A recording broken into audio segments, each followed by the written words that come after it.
अस्सलाम वालेकुम everyone, welcome back to my channel. उम्मीद करती हूँ कि आप सब खैरियत से होंगे। बड़ी ईद आने वाली है तो सोचा क्यों ना बड़ी स्पेशल रेसिपी ले आई जाए। आज हम बनाएंगे टेस्टी मटन पुलाव, जो कि हम बहुत ही सिंपल तरीके से बनाएंगे ताकि सारे मेरे व्यूअर्स ये ट्राई कर सकें। चलिए जल्दी से रेसिपी की तरफ आते हैं। सबसे पहले यखनी तैयार करेंगे। तो मैंने 1 किलो मटन ले लिया है, आप चाहें तो बीफ भी ले सकती हैं और रेसिपी आप यही फॉलो करेंगे तो आपका भी बहुत टेस्टी बनेगा। 1 मीडियम साइज़ की प्याज, 2 लहसुन और 2 इंच की अदरक डाल लेंगे। 4 से 5 तेज़पात डाल लेंगे। 4 ग्लास के करीब हमने इसमें पानी शामिल कर देना है। सबसे पहले हम यखनी तैयार कर रहे हैं, मैं आपको याद दिलाती चलूँ। जितना आपका गोश्त है उस हिसाब से पानी डालें। 3 मैंने यहाँ पे दालचीनी की स्टिक्स ले ली हैं, वो इसमें शामिल कर दी हैं। इसके अलावा बादियान के फूल ले लिए हैं 3 से 4, लौंग ले ली हैं 4, बड़ी इलायची ले ली हैं 3, छोटी इलायची ले ली हैं 3। यहाँ पे मैंने साबुत धनिया लिया है 3 बड़े चम्मच। 3 बड़े चम्मच ही सौंफ लेंगे और इसकी एक पोटली तैयार कर लेंगे। कोई भी मलमल का आप कपड़ा ले सकती हैं या कॉटन ले सकती हैं, उसमें आपने एक पोटली बना लेनी है। ये अब हम इस कुकर में शामिल कर देंगे। 1 चम्मच नमक डालेंगे, कुछ ज़ीरा, 1 चम्मच के करीब ही ज़ीरा ले लें। इसके बाद स्टीम देंगे हम इसे 20 मिनट की। दूसरी तरफ मैंने एक पैन में एक कप ऑयल ले लिया है। 2 मीडियम साइज़ की प्याज़ें फ्रीली कट करके इसमें शामिल कर दिए हैं। प्याज़ें ब्राउन हो रही हैं। यहाँ 20 मिनट हो चुके हैं। यखनी बिल्कुल तैयार है। यखनी से हम गोश्त अलहदा कर देंगे। साबुत मसाले जो हमने ऐड किए थे वो अब हम साइड पे निकाल देंगे, क्योंकि यखनी में उसका सारा टेस्ट आ चुका है। तो आप उसे साइड पे कर लें, गोश्त अलहदा कर लें और यखनी को अच्छे से छान लें, क्योंकि कुछ लेडीज़ ये करती हैं यखनी छानती नहीं है और यखनी में जितना भी साबुत मसाला होता है वो फिर मुंह में आता है। यहाँ पे प्याज़ें हमारी ब्राउन हो रही हैं, इन्हें हम अच्छा सा कलर दे लेंगे।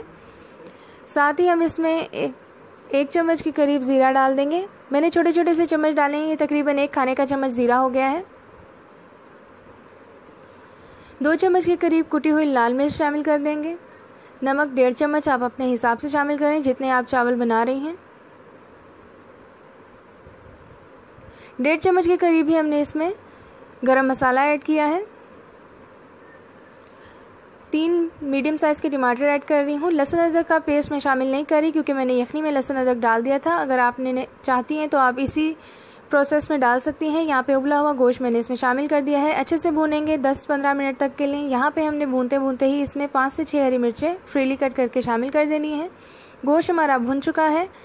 यहाँ पे 1 चम्मच मैं इसमें सूखी मेथी डाल रही हूँ, ये ऑप्शनल है, लेकिन इससे टेस्ट काफ़ी अच्छा आता है, तो ज़रूर ट्राई कीजिएगा। अब जो यखनी मैंने छान ली थी वो इसमें शामिल कर देते हैं।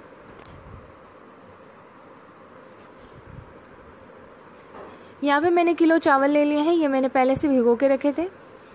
यखनी में खौल आते ही आप उसमें चावल ऐड करेंगी। चम्मच चलाने के बाद मीडियम फ्लेम पे आपने इसे कवर करके तकरीबन 20 मिनट तक पकाना है।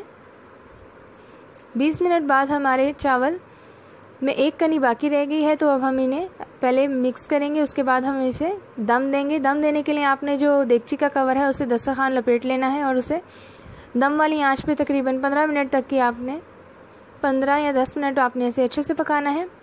मैंने 10 मिनट इसे स्टीम दी है। 10 मिनट बाद लीजिए हमारी टेस्टी मटन पुलाव एकदम तैयार है। जो मेरे चैनल पे न्यू है जल्दी से सब्सक्राइब कर लें। छोटा सा बेल आइकॉन होता है उसे प्रेस किया करें, उससे ये होगा कि जब भी मैं न्यू वीडियो डालूंगी आपको नोटिफिकेशन आ जाएगी। लीजिए लास्ट में मैं आपको सर्व करके दिखाती हूँ। अगर आपको मेरी वीडियो पसंद आए तो लाइक ज़रूर करें। Thanks for watching. अल्लाह हाफिज़। अस्सलाम वालेकुम।